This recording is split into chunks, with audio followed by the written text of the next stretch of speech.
দেখতে হবে এই জীবনে, এখন শুধু সেটাই ভাবছি। আমরা দেখলাম পার্থর বাবুর ঘরে টাকার পাহাড়, আমরা দেখতে পেলাম। আর কি কি দেখবো? তারপরে দেখলাম কাউন্সিলরদের পাটের খেতে টাকা পুঁতে রাখা। আজকে দেখলাম তৃণমূলের ছাত্র নেতারা, যদিও তাদের বেশিরভাগের বয়স 60-এর বেশি, তারা ইউনিয়ন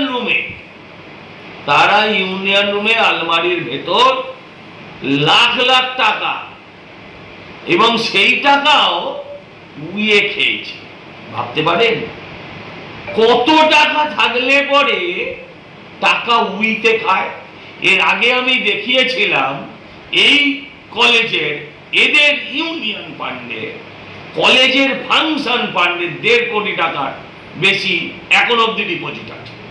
আর এখন দেখা যাচ্ছে লাখ লাখ টাকা উই খাওয়া।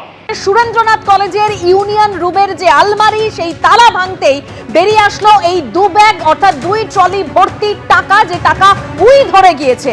কোথা থেকে এসেছে এই টাকা, কি জন্য মজুত করা হয়েছিল এই এত পরিমাণ টাকা, সরাসরি আমরা কথা বলবো। ঐশী মুখোপাধ্যায় রয়েছেন আমাদের সঙ্গে। ঐশী, দেখো, সুরেন্দ্রনাথ কলেজে যে ইউনিয়ন রুম, তার পেছনেই এই স্টোর রুমগুলো রয়েছে। মূলত 4-5টা স্টোর রুম। কলেজের প্রিন্সিপাল, ইভিনিং এর প্রিন্সিপাল যেমনটা জানাচ্ছেন যে এই রুমগুলো আমরা ব্যবহার করতাম না, অর্থাৎ কলেজ কর্তৃপক্ষ ব্যবহার করতো না, ব্যবহার করতো পরিচালন সমিতি এবং ইউনিয়ন। এই যে তালা দেখতে পাচ্ছ, তালা ভেঙে আজকে কলকাতা পুরসভার যে সাফাই কর্মীরা তারা ভিতরে প্রবেশ করেন। স্টাফেদের কাছে চাবি ছিল না গার্ডের কাছেও। তারপরে যখন এই ভিতরে পরিষ্কার পরিচ্ছন্ন ব্যাপারটা, কাজটা শুরু করা হয়, তখনই দেখা যায় যে ভিতর থেকে উদ্ধার হয় একাধিক নথি। তুমি দেখতে পাচ্ছ এখানে চালান পড়ে রয়েছে, এরকম এই চালানের সঙ্গে সঙ্গে 2টো ট্রলি ব্যাগ।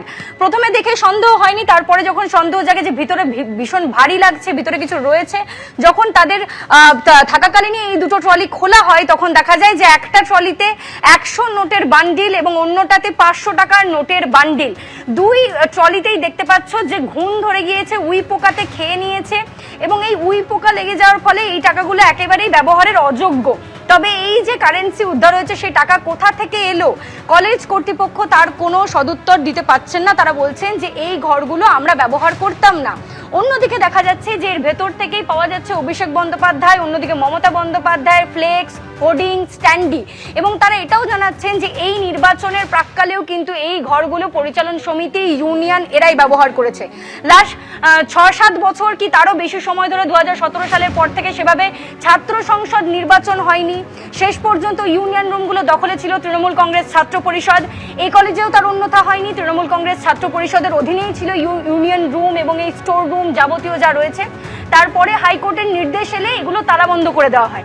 তালাবন্ধ করার পরেও ইউনিয়নের যে কাদের কাছে চাবি ছিল, কলেজ কর্তৃপক্ষ বলতে পারছেন না। গার্ড রুমের চাবি ছিল না, স্টাফেদের কাছে চাবি ছিল না, তারা অস্বীকার করছেন যে তাদের কাছে চাবি ছিল না বলেই, আমি দেখাতে বলবো অঞ্জনকে ছবিটা, আজকে তালা ভেঙে এই ঘরগুলিতে প্রবেশ করেন।